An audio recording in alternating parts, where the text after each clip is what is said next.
അങ്ങനെ ഞാൻ പടയണിയുടെ കാഴ്ചകൾ കാണുവാനായി അവിടെ നിൽക്കുകയാണ്. ആ സമയം ഏകദേശം ഒരു രാത്രി 12:30 കഴിഞ്ഞു. അപ്പം കാഴ്ചകൾ എന്ന് പറയുമ്പോൾ ആദിമ കാലഘട്ടത്തിലെ ആ രീതികളും ആ രൂപങ്ങളും ഒക്കെയാണ് ഞാൻ കണ്ടുകൊണ്ടിരിക്കുന്നത്.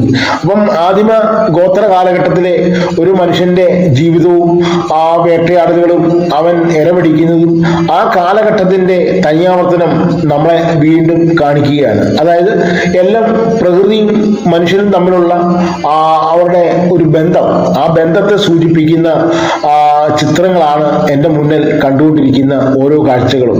അപ്പം ഗോത്രകലയായതുകൊണ്ടും നമ്മൾ കേരളീയനായതുകൊണ്ടും നമുക്ക് ഈ കഥാസന്ദർഭങ്ങൾ കാണുമ്പോൾ തന്നെ വളരെ വേഗം മനസ്സിലാവും. പ്രത്യേകിച്ച് നമ്മൾ സ്കൂളുകളിലൊക്കെ മലയാള പാഠാവലിയൊക്കെ പഠിച്ച് നല്ല രീതിയിൽ പഠിക്കുന്ന ഒരാളെ സംബന്ധിച്ചോളം ഈ കഥകളും കാഴ്ചകളും നമ്മൾ ഘട്ടം ഘട്ടമായി